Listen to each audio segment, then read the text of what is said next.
Back at it. It's another race week, and we're going to have another Tim Hauraney. I want to call it a track walk, but it's just a track drive. It's a sim drive. It's something, Adam. I don't even know if it's a real drive. It's us just trying to avoid not getting any off-track penalties. That's right. Essentially what it is. I got to say, I watched Oscar Track Piastri's limits. this morning because Oscar Piastri does it now. And, yeah, that's right. Yeah, and I got to say, I like his sim better than ours because his doesn't shame him with black and white flags like ours does. It's true. I think he's also running, I'm going to talk to him about this, but I think he's also running iRacing on there. I think that's what he had. I think that's the program he was using.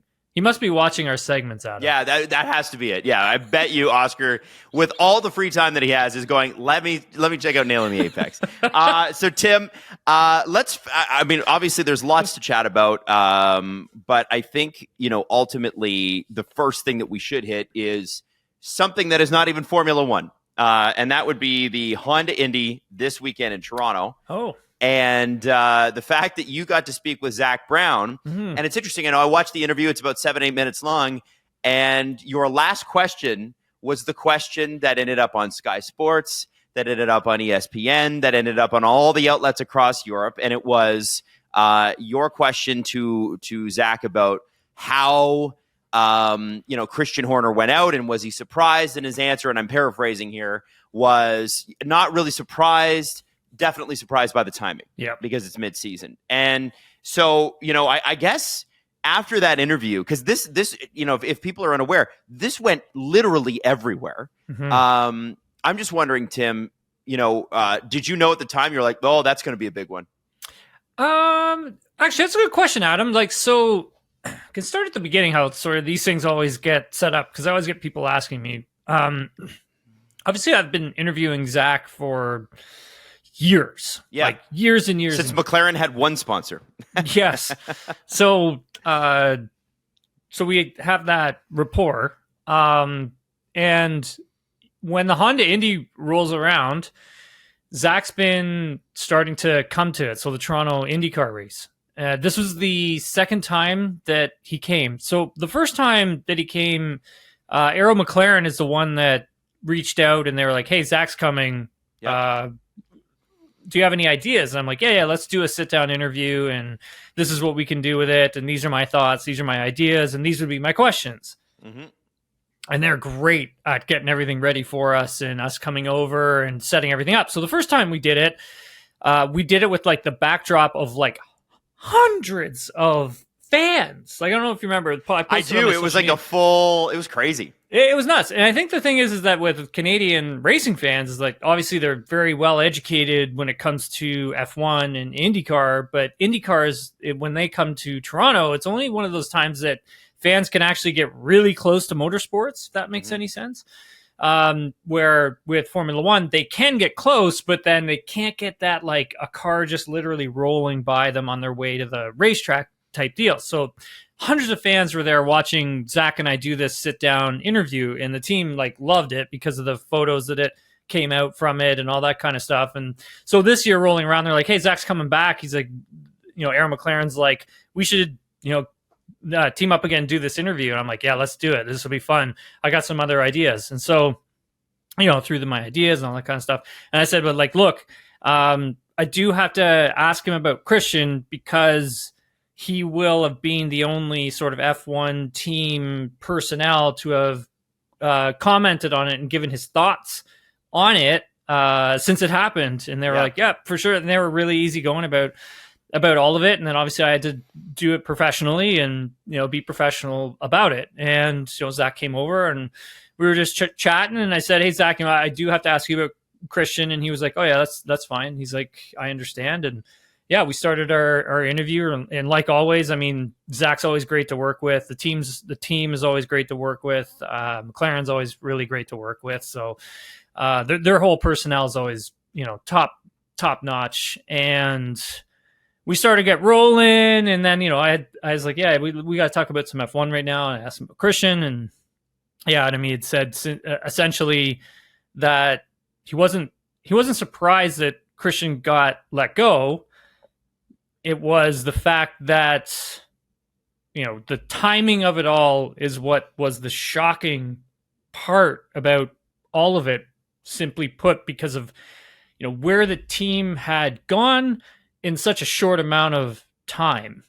And that's something that you and I had discussed when Christian, when we put out our podcast about Christian being let go. It essentially was, the timing of it was, yes, shocking, but it wasn't a huge surprise because of the performance of the team and where they were and where they have gone to.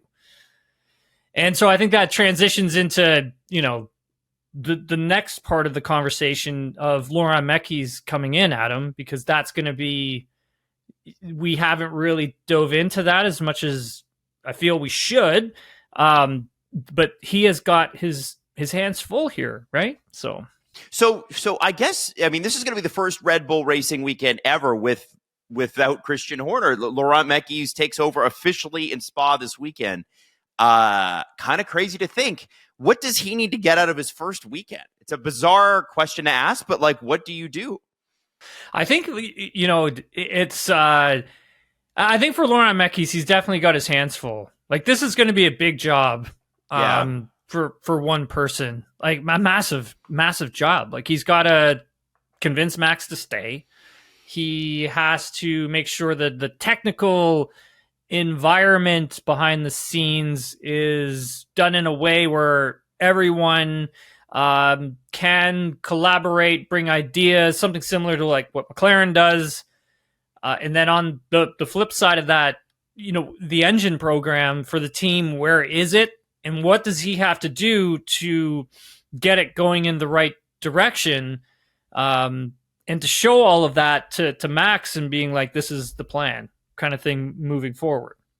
I think for this season, Adam, obviously he's not going to be able to come in and, just turn the entire team around. That's impossible because of so much development's already been done. There's already been stuff, put in wind tunnel, has been fabricated, has been made, and has been put on the race car. So when it comes to the performance side of the car, that's way out of his control at this moment. Yeah. But there are other things that he can do, right? Like he can try to get the team to rally around him, rally around some of his ideas, build some leadership positions, within the technical department, within the trackside operations, all that kind of stuff.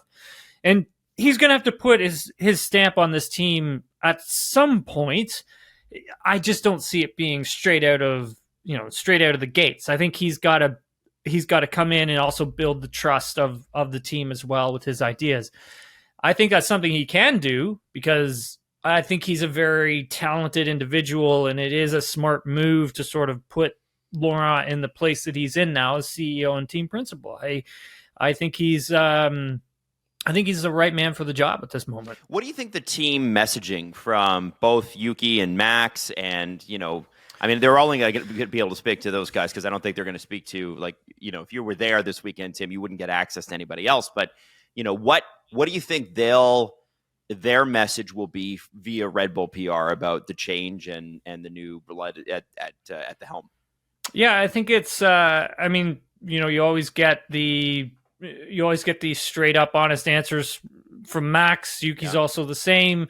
I think you're going to get the same thing of like, hey, look, guys new, we got to give him a chance. Let's see what his ideas are and let's see what happens and move forward. I think the other part of it, Adam, he did mention Yuki Tsunoda there. It's, I think this is an important weekend for him as well. I mean, obviously the second seat at Red Bull is definitely up for conversation simply because we don't know who's going to be in that seat for next season. Is it going to be Yuki Tsunoda? Is it going to be Isaac Hajar? That'll be the question because that's going to be on Laurent Mekies' shoulders to figure out. Obviously, he has a good relationship with Yuki. He really liked him when they were when he was at Racing Bulls. He likes Isaac Hajar as well. Mm-hmm. He's going to have some tough decisions to make there, Adam. Does he move on from Yuki for next year? I mean, these are all questions that Laurent Mekies is going to have to really dig into and decide what he wants to do, especially with that second seat. Yeah, 100%. 100%. Okay. You know what, Tim? Let's get to our little track drive through. We're going to come back and hit on some other news and notes. The Belgian Grand Prix. Oh, I love this track. Spa. One of the most amazing tracks on the calendar. Unfortunately, in the next few years, it looks like it's going into a rotation, so we won't get it every single year. Yeah, it's not the greatest, Adam. Do you know they speak French in Belgium? I do know that, but that's because I know my word Little history. known fact. Some people may not know that. No, it's kind of crazy, right? And it's funny because it's such a, like, Netherlands right next door is such a Germanic leaning language. A lot of hoots and you know what I mean? I only make fun of that because my wife's Dutch. Spit on but there yeah, a lot of but yeah, completely different. And you know what's crazy is it's Max Verstappen's birth country. Yes. I know he considers himself Dutch, but he was born in Belgium. Yes. And so this is obviously this is a country with a great race history. This is one of our favorite tracks on the calendar. It's absolutely spectacular. Tim, before we get in the car here, have you driven this directly? Just on sim. Like, not this sim, but like a real sim. Real sim. It's awesome. Just from the sim. It's a real sim. Real sim. This is a real sim. Yes, thank you, Jesse. That's right. We have a Sunny Hayes level sim here. I just want to say that. All right. Yes. So I have driven it on the sim. Pretty close to realistic. Just you don't have the if you make a mistake. Yeah. You just reset. Yeah, you don't die on the sim. That's the idea of a good sim, right? Yeah, okay. Well, I mean, you don't have in real life, we make a mistake, we have an accident in the sim, we can reset. So there's that, right? So, I mean, Spa is such an exciting lap. It's an exciting track. And for the drivers, this is where an F1 car really it was like Silverstone. This is where a driver, can really bring the car to life, so to speak. And the undulation, which we'll get into, really provides like next level sort of excitement for the driver as well. So let's get you on the track because, listen, this is a track that never is without drama.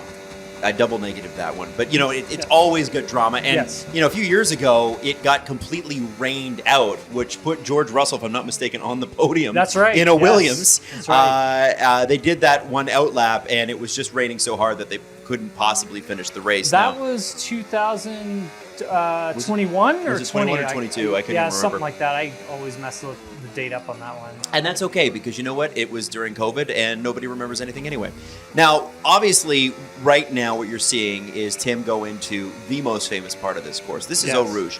What makes this turn/uphill incline at max speed so challenging?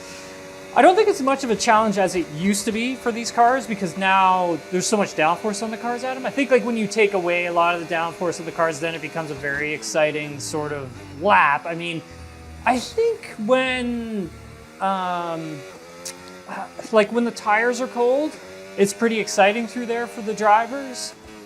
It's basically trying to straight line it as much as possible. Does that make any sense? Yeah, of course. Like you don't want to scrub speed off because they kind of treat it like a straightaway almost now. So it's not as exciting as probably it is in like a WEC or a GT car or a lower formula car. Just because these cars are just gluier. Yeah, they've got that downforce, it pushes them down. It's And they've made some good changes to it for safety reasons, obviously, which is good.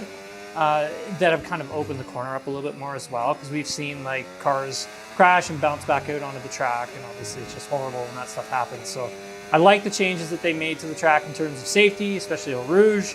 But there are other corners on this track for the drivers that really like bring the excitement levels up, and we'll go through them when I get back to them. But yeah, it's just amazing. What I love about this track too is that it is a racer fans track, and what I mean by that is rain or shine, and a lot of the times it's both over the course of a Belgian Grand Prix weekend. You get people sitting outside in the mud, and that is what real racing is. I mean, like when I grew up going to racetracks, you brought your own chair, or you back in the day we had just those seat pads before the real good foldable lawn chairs came out. And you sat and it was rainy or it was sunny and you were exposed to the elements. And a lot of this track is, obviously you see the grandstand on the left there, but a lot of this is you're coming out of the Ardennes forest and you're finding your little spot, your little viewing point, Yeah, right? exactly. And I think this is, the true, like the racing fan, like absolutely loves this circuit. And there's so many different viewing points as well for fans. Like, and I think the general admission is still even fantastic for a racing fan, just because you can walk to so many different parts of the track. You can see the cars in different types of corners, different types of elevation. There we go. Sorry. We had to make that corner. Now, one of the things about this track that often gets forgotten because Eau Rouge is so famous is that you're on a pretty steep incline here. I mean, decline. Yeah, like there's so many parts of this track where you're kind of just like, you don't think they're going downhill from when you watch it on TV, but when you play the sims, you can see how much elevation change there actually is, and it kind of like messes up your lap a bit, because when you're looking at the corner that's coming up, you're kind of like, oh, this is gonna be no problem. And then you have to take into consideration you're going downhill, you're carrying more speed, and when you start to brake, there's all that inertia that's coming with you as well. So the brakes aren't, fully maximized as if you were in a straight line on a flat road. So there's that. Right. Now, last year at this track, and then there's that. Mercedes had a bit of a renaissance mid-season last year, right? They had a car that they finally sort of figured out, and they figured out obviously that cold tires worked for them, and obviously winning Silverstone, and then they won this race. But what was interesting is George Russell won it, came in 3 pounds underweight, got disqualified, so Lewis Hamilton was the actual winner. Yeah, I can't remember what the weight was. It was only like a couple of grams. I think it was, I remember talking to George about it, and he was like, if I had have eaten a steak before I drove, the night before, he's like, I would have won the race, kind of deal. So I think it was something like, it was really, really small amount, but a big part of it is maybe not picking up enough tire rubber on the cool down lap. That would have done it as well, and same with fuel. If he hadn't have used as much fuel, like, he would have been okay. But again, like, we're talking not much, right? It was very small amount, but I just can't remember exact numbers. People in the comments, I'm sure, will correct us. Of course. Now, this is one of the longer tracks too. This is a 7-kilometer track, which means that you only get 44 laps. And I wonder about how that affects tire strategy, other than, the weather. Let's just say it's a sunny day like we have on the sim right now. When you're putting together a team strategy for this race, how does having a long track affect that? It must exacerbate mistakes if you go a lap too long. Or leave the track and have your lap invalidated, I can't believe saying that thing. Sorry, Adam. We're talking about tires. Yes. Or just team strategy. Well, I think one of the things, and we can bring it back to Mercedes, that they discovered last year here is the cooler temperatures, and just how much that really affected how their car reacted here and why they were able to do so well. I mean, that's basically what it comes down to, and how much degradation the tire actually had. So I think we're going to see at this track, this race weekend, a lot of that where the driver is able to push more because the temperatures can be cooler and all that kind of stuff. So I have a feeling we'll start seeing different teams doing well here, aside from just your, McLaren and Ferrari. Yeah. Okay. Any midfield teams that you think would immediately benefit from a track like this? Probably. I was going to say Williams. I'm interested to see how they do. Yeah? I mean, even though they've had last few races haven't been great for them, I think Williams might be able to do well here. Their car's usually pretty good in a straight line, but again, I'm interested to see what the Red Bull can do, only because when we saw qualifying at Silverstone for Max and them just trimming the car out so much, I mean, if they did something similar to that here, I mean, it could pay huge dividends, right? Just got to be able to control the car and hold on to it. Yeah. That's the other part of the 100%. That's going to be invalidated. Yep. Yeah. So we'll take that. I love this. Yeah. I love this. Now, the drivers that do best in the wet are always going to be a factor on a track like this, because it's just the nature of the climate where they are. Rain usually factors in, assuming it does this year, and we don't know for sure how it's going to look. Who are the drivers that you think? Do you defer to the veteran guys? Your Fernando Alonso's, your Lewis Hamilton's. Well, Even a guy like Lance Stroll, who's got over 200 race starts. Yeah. Comes from a weird climate, right, like Canada, where you're used to wet. George Russell, Lando Norris. What are your thoughts on that? Yeah, I think, Adam, you make a good point. I mean, when we see a guy like Lance in the wet, he's obviously very handy. He knows what he's doing, very good at it. Guys like Fernando, the more experienced guys, are going to be great here. I would also say, don't count out, a driver like a Liam Lawson or obviously Yuki Tsunoda, who's been having a rough time in the Red Bull for obvious reasons. Kind of levels the playing field when we start talking about the wet. I'm always brought back to George Russell's qualifying lap that he did here. Back in, it was like 2021, I think it was. Yeah, which was a crazy lap. It was a crazy lap in the wet.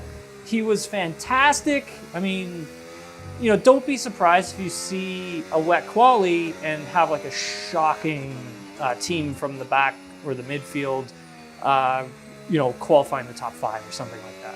I wouldn't be surprised to see something. So that's kind of what makes it fun, though. And this is what we love about the cost cap, is it allows for more opportunities like that to occur, right? I think so, yeah. Yeah, okay. We're on a good lap here, Adam. Let's just see if we don't get it. I'm not even going to interrupt you for the rest of it. I can't believe, actually, we're doing this well at this point. Okay. Just simply because I'm sitting here chatting away and not focusing on the actual driving. I think that means you're locked in. That's what the kids call it. You're locked the F in. You had to put the F in there. Yeah, that's right. That's right. Listen, that's right. Somebody's. Oh, the ground! Oh, he's lost time there, but not that much. Where's the ghost car? Oh, we're still purple. Okay. All right. Just gotta check to see where the ghost car is catching this. No! That doesn't matter! This is still gonna count. Go for it anyway. Beat it anyway. This is gonna count. I don't give a crap. Oh, it's a bummer, Tim. No, it still counts. It still counts. By the way, it still counted. Before we wrap this up, I do want to say that we tried to shut off the invalidated times, and you can't do that. The game actually doesn't allow you to do it. So, anyway, we'll ask F1 26 to get rid of that. Adam's going to call in the big guns. He's going to talk to EA. He's going to say, look, I want you to change this in the next version of this video game, and you better do it. We don't need black and whites anymore. This is great. Now, Tim, we spent a significant amount of time at the beginning of this episode talking about Red Bull, and there is a clampdown on A and B teams happening at the Formula One level. Can you talk to us about this a little bit? I mean, Zach Brown, who we kicked off the show with, definitely has been complaining about this for a while. What's been the story there?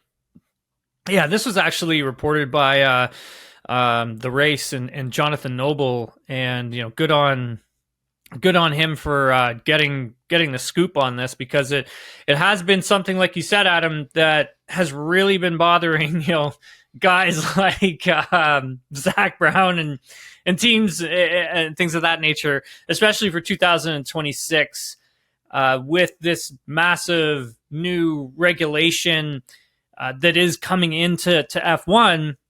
And basically, it's trying to stop teams from forming allegiances or teaming up, essentially, and sharing information, sharing data, and all those kind of things. I mean, obviously, there are teams that have issues when it comes to the sort of like the Red Bull Racing, the Racing Bulls program, and how those two work together, how they share info as well. And so there's going to be a bit of a change to the rule book as well. And I believe Jonathan wrote about Section F and how that section is going to be tailored and structured. But I encourage everybody to go over to the race to read Noble's article, because it is really good. There's a lot of good technical details and information in there, but essentially breaking up all 6 sort of sections of 2026 FIA sort of rules into like a section A, B, C, D, E, and F, where there's a general regulatory provisions all the way down to their operational provisions, as well as financial and all those types of things. And I think if they can find a way of separating some of the teams, sharing info and all that kind of stuff. I think that's going to be important. I mean, it'll be interesting to see, and I think Mercedes could be used as a tiny bit of an example, Adam, where if I'm Alpine and I'm buying engines and my rear end from Mercedes, do they share information? What's that contract sort of look like? That for me will be interesting, because essentially when you start loaning out your engines, you're kind of we have a new regulation. Yep. And it's power unit based. Yep. So instead of just having, we use Honda as example with Aston Martin, you're going to have just 2 cars. Where with Mercedes, you're going to have Williams, McLaren, Alpine, and obviously your main team at Mercedes. So that's 4 teams running your power unit. It's a lot of information that's coming back. Mm-hmm. I'll be curious to see how they kind of make that work as well. That's interesting, because you're having a bigger set of data that's coming back to you that you can go and refine your engine and make it better. So yeah, I'll be curious to see if any of that falls into this. But yeah, Jonathan's article is really, really good. Encourage people to go read it. Okay. All right. And I guess lastly, Tim, because, it's been a couple of weeks. It's been a mini summer break here between Silverstone and now. We've got 2 more races until the actual break. Who do you think this weekend are going to dominate? And I'm assuming that McLaren is at number 1 on this one. Who else do you think benefits from a track like Spa? Well, I think there's a lot happening this weekend, Adam, at Spa. I mean, obviously we've got a sprint race weekend, Which is the best. Yeah, there's going to be a lot going on there. I think if we start, let's start with Ferrari, because they, I think, are going to be one of the big talking points when it comes to this weekend. Mm-hmm. I mean, they're bringing a brand new rear suspension for Spa, and they brought a major floor update back to Silverstone. And so will this new rear suspension help them unlock the potential that the Ferrari has? If we go back to the British Grand Prix, when I was on the ground there, I spoke with a lot of team personnel over that entire weekend. And one of the main things that always came up in my discussions was Ferrari, and basically a lot was about their car and how if they could just figure out how to unlock its potential, yep, it could be a credible threat for race wins every weekend. And I think a lot of us came into this season thinking okay, this is going to be a championship battle mostly between McLaren and Ferrari, simply because of where we left off at the end of last season. But McLaren did well with taking a smaller step, where Ferrari tried to take a bigger step, but it just hasn't really worked out just yet. So the rear suspension that they're bringing, it essentially has a lower mounting point. So from the upper wishbones, I'm trying not to get too technical with all this. No, I like this stuff. Basically, it'll allow the car to run at lower ride heights. So which the team has always wanted to do, but they couldn't, simply because they couldn't really figure out why that was not possible. So if you go back to the Chinese Grand Prix, I think that's a perfect example, when Lewis Hamilton got disqualified from the race for that excessive plank wear. Yep. Essentially, it's that moment where they're trying to figure out oh crap, we can't run the car where we want to because of the suspension and the angles that we have everything set at. So we're kind of in a tough spot, essentially. And so having to revise that rear suspension has been important for them. But if you jump back to Silverstone, where the team brought that updated floor, that really did appear to work for them. And in particular, Lewis Hamilton, he had a very positive British Grand Prix as well. So I think the main question is, what does this do for Ferrari? Does it open up qualifying for them a bit more? Because obviously that's been a bit of a hindrance for them. I don't think so, Adam. I don't think this is going to open up qualifying for them that much. If anything, maybe half a tenth or a tenth. So if they have a decent car, does this elevate it to a quick race car and takes care of its tires better? Also, most importantly, open up the setup window on the car, which is something that both Lewis and Charles have been playing around with. I mean, we've seen Charles doing these crazy setups. I mean, some of them work, some of them don't. When they do work, that's a really decent race car that they have. But I think the main thing is what, I think the main thing for them is if they can get a car that's drivable, has a bigger setup window for both drivers, I think this is going to be a potential race-winning car consistently on a consistent basis. That's exciting, right? Sport's better when that team's better, right? It is. Oh, it yeah, just is. 100%. Yeah, you're absolutely right. I think the other part of this weekend, Adam, is Pirelli and the tires that they're bringing. So what's changing about this? This is really interesting to do mid-season.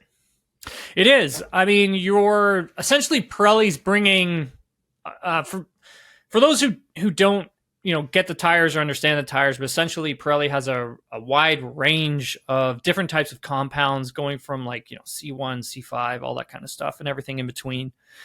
And for different tracks, they bring different ranges, but usually those ranges, they kind of stick together. So if it's like C3, C4, C5, that range of compound, that's hard, medium, and soft, those are kind of on the higher degradation sort of range, if you will.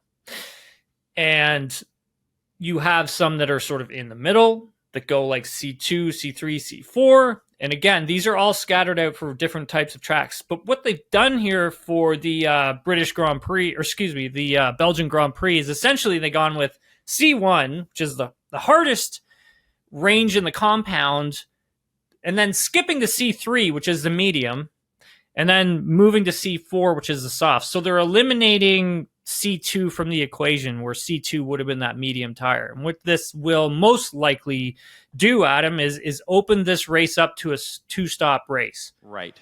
Where we've seen a lot of one-stop races so far this season. I like it. I like it because it's going to throw a huge wrench into things. It's going to allow, teams are going to really have to think about the tire allocation, how they use it, in which process they use it in, because it's sprint race weekend as well. So I really am looking forward to this. I think if you enjoy the strategic side of motorsports, this is really going to open things up. Like I can't tell you how much it's going to open it up. Like it'll be fun to watch, I think, Adam. I think people are going to really enjoy this weekend. It's going to be a good race, I think, for Formula One to kind of come back to after the excitement that we had at the British Grand Prix. It was, if you went to the F1 movie and you didn't know anything about F1, right, you're going to be like, I'm going to check out an F1 race. And you turn on the British Grand Prix and it's just like all hell is breaking loose. Yes. It's like, okay, well, hold on. F1's, that race was an exception. So it's kind of like, I think for this weekend, we could be in store for a really good weekend. And it looks like we're going to get a ton of rain as well. So that's going to spice things up quite a bit. We love that. All right. Well, Tim, looking forward to it. And of course, Tim is going to have his